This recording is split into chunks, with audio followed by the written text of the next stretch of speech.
Hello friends, मैं गोपाल सिंह। आज हम सीटी और पीटी का यूज करना बताएंगे। यूज कैसे करते हैं और क्यों करते हैं और ये होती क्या है, ठीक है ना। तो मैं आपको बता दूं कि हमारे पास ये दो सीटी हैं। ये सीटी का ऊपर का मैंने कवर हटाया हुआ है, ये आपको वायर दिखाई दे रहा है, वायर है ना, और इस पे ऊपर लगा हुआ है, ठीक है ना। तो ये जो सीटी है करंट ट्रांसफार्मर, तो मैं आपको दिखा देता हूं। इस पे आप देखो रेशियो सीटी का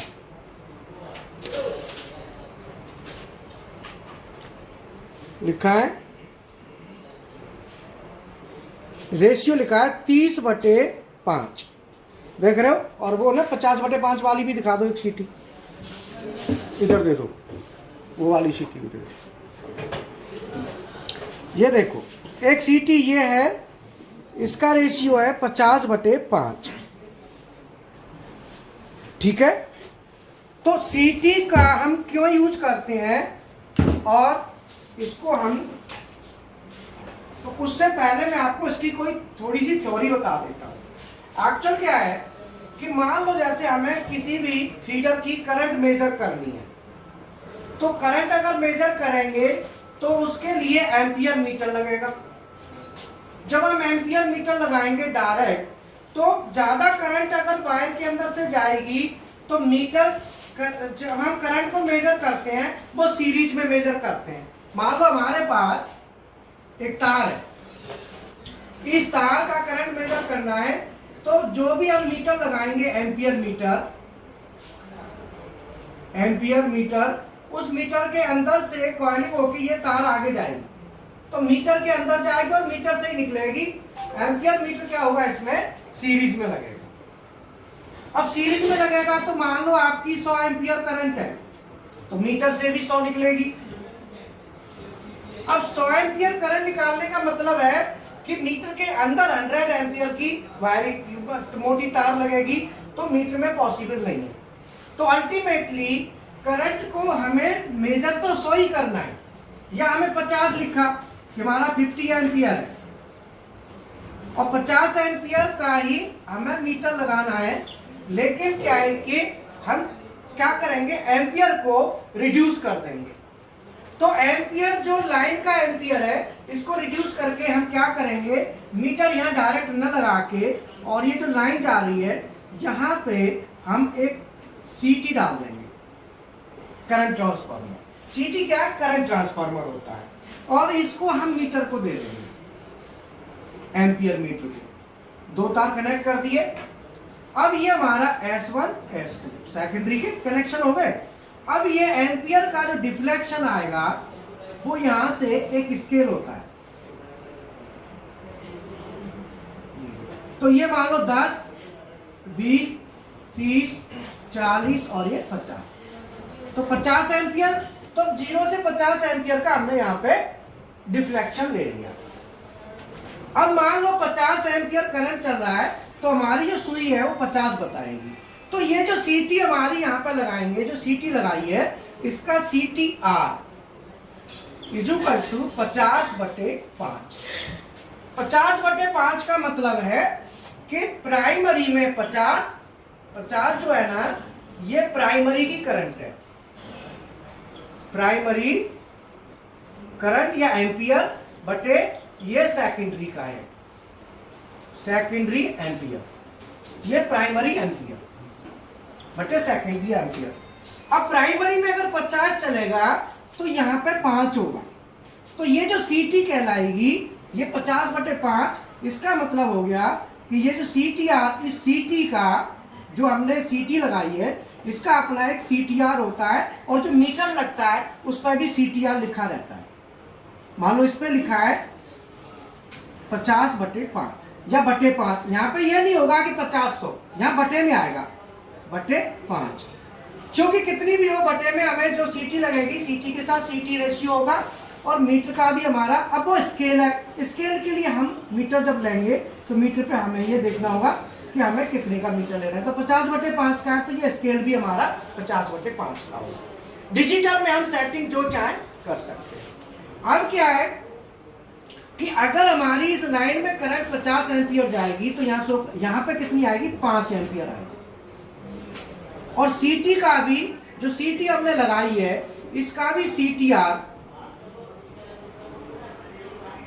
इस सीटी का खुद रेशियो, इसका भी रेशियो 50/5 होगा।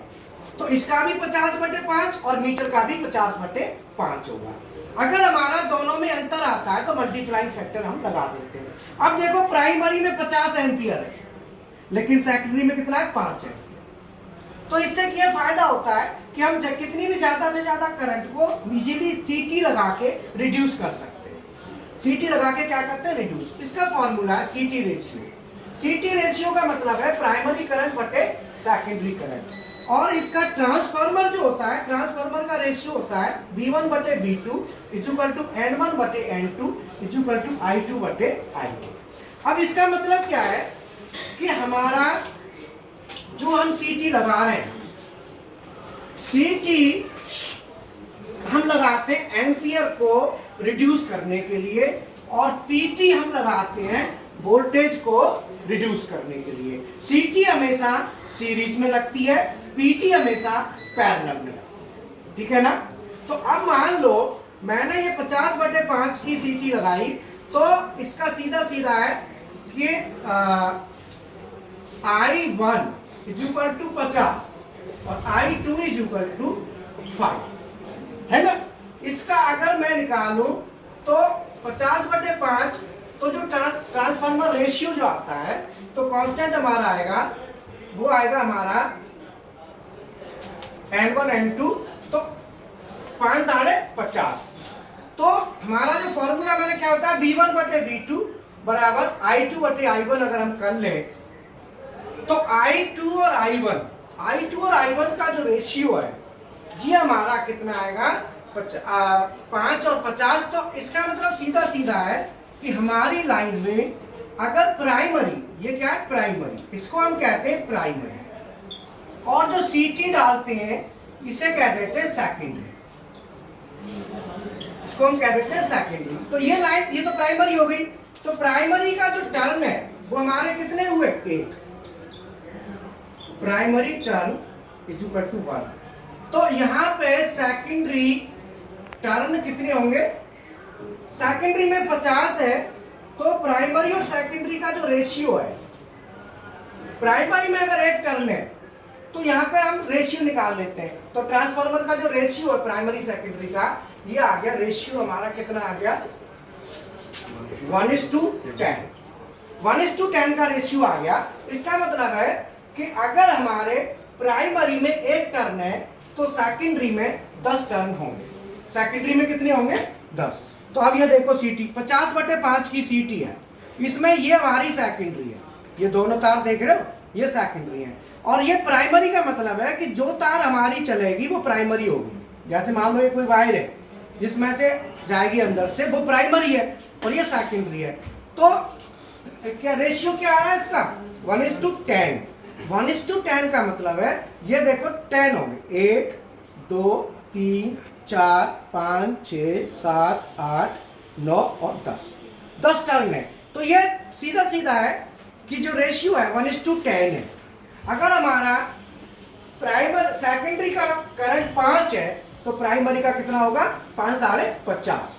तो इससे हम करंट कैलकुलेट कर सकते हैं अगर हमारे पास प्लेट नहीं दी हुई है और हमको देखना है कि भाई कितना करंट है, तो हम ये देख सकते हैं कि टर्न कितने। तो वो मैंने आपको बता दिया। अब बात आती है कि सीटी को जब यूज करते हैं, अगर कनेक्शन सीटी की सेकेंडरी का नहीं दिया तो उस समय हमें इसे शॉर्ट करना होता है। शॉर्ट क्यों करते हैं, शॉर्ट करने का मतलब है कि मान लो इस फॉर्मूला से आप देखो कि V1/V2, यहाँ पे V1 हमारा कितना है, मान लो 220 वोल्ट वोल्टेज जा रहा है फेस का, और V2 हमें निकालना है। और यहाँ पे I1 हमारा कितना है, 50, और I2 हमारा 5 है, ठीक है। तो हमें V2 निकालेंगे, तो V2 = I2/I1 × V1। तो ये हमारा नहीं V1 जाएगा, V2 आएगा ना, V2 के लिए क्या होगा, I1 हमारा उल्टा हो जाएगा। V2 निकालना है तो I1 हमारा आएगा V1 इंटू I1 बटे I2, यही होगा ना। तो V1 हमारा कितना है 220 वोल्ट, I1 कितना है 50 बटे 5, ये आ गया सीधा 2200 वोल्ट। इसका मतलब है कि सेकेंडरी साइड में इसके हमारा 2200 वोल्ट होगा। इसीलिए ये तार आप खुली मत छोड़ो, लूज मत छोड़ो। अगर आपने लाइन में सीटी लगा दी तो उसके बाद इसको शॉर्ट करके रखो या मीटर में कनेक्ट कर दो। अगर नहीं करा तो जो वोल्टेज होगा सेकेंडरी साइड का वो 2200 होगा, ठीक है ना। तो इसीलिए सीटी को हम शॉर्ट करके रखते हैं जिससे करंट इफेक्ट, करंट झटका ना मारे, शॉक ना मारे, ठीक है ना। और अब आता है वोल्टेज। वोल्टेज जो पीटी होता है, सीटी के साथ पीटी हम यूज करते हैं वोल्टेज को रिड्यूस करने के लिए। जैसे 11000 वोल्ट की लाइन है, अब 11000 वोल्ट की लाइन है और उसको उसमें हमें लगाना है पीटी। तो पीटी क्या है, 110 का पीटी हम लगा देंगे 110 का, तो वो क्या करेगा 11000 को 110 में कन्वर्ट करके मीटर को देगा। तो मान लो आपकी 11000 की लाइन जा रही है 11 kV को हम क्या करेंगे पीटी लगा देंगे। तो ये इसके साथ क्या पीटी क्या होता है, पैरेलल में होता है। पोटेंशियल ट्रांसफार्मर हमेशा पैरेलल में लगेगा। क्या में लगेगा, तो पैरेलल में आप कनेक्शन दे दो, इसके पैरेलल में लगा दो। अब आपको जो इधर निकलेगा सेकेंडरी साइड, ये पीटी की क्या है प्राइमरी, और पीटी की ये क्या हो गई सेकेंडरी। तो सेकेंडरी में कितना निकलेगा 110 वोल्ट। तो यहाँ पे क्या है कि हम 110 वोल्ट को इजीली मीटर पे ले सकते हैं, शॉक नहीं मारेगा। जबकि इधर 11000 वोल्ट की लाइन है और ये 110 में कन्वर्ट हो गई। तो ये पीटी का यूज करते हैं वोल्टेज को रिड्यूस करके मीटर पे लेने के लिए, मेजर करने के लिए। वो खाली मीटरिंग के लिए सीटी पीटी यूज होती है, मेजर करने के लिए, ठीक है। और हम यूनिट निकालते हैं KWH, और ये सब जो एनर्जी मीटर हो गया, एम्पियर मीटर, वोल्ट मीटर, इन सब के लिए हम सीटी और पीटी का यूज करते हैं। तो पीटी को लाके वोल्टेज के लिए करते हैं, पीटी वोल्टेज के लिए और सीटी करंट के लिए। पीटी पैरेलल में लगेगा, सीटी सीरीज में लगेगा, ठीक है। तो ये मैंने आपको बताया। बाकी हमारे पास PLC प्रोग्रामिंग के कोर्सेस भी है, पूरी लैब सेटअप है, जिसमें 5 PLC हैं, delta, Mitsubishi, Omron, NL, siemens, HMI, SCADA और सर्वो, और हाइड्रोलिक, न्यूमैटिक, CNC मेंटेनेंस। तो ये सब पैकेज की ज़्यादा कॉस्ट भी नहीं, आई थिंक 8000 के समथिंग जाती है, डिस्काउंट करके ऑफर चल रहा है। बाकी कॉस्ट तो ज़्यादा है। और दूसरा क्या, हमारे पास CNC PLC प्रोग्रामिंग के कोर्स भी हैं, अगर करने में इंटरेस्टेड हो तो वो भी ज्वाइन कर सकते हैं। CNC PLC प्रोग्रामिंग दोनों की 4000 कॉस्ट होती है, जिसमें प्रैक्टिकल भी आपको सब कुछ मिलेगा। और उसमें कैड कैम जोड़ देते हो, टैल कैम आर्टिकल, तो ये 1000 रुपीज़ और देने होंगे तो ये सारा कवर हो जाता है, ठीक है। तो अगर आपको वीडियो पसंद आए तो उसे लाइक करें और चैनल को सब्सक्राइब करें प्लीज़। Okay, thank you.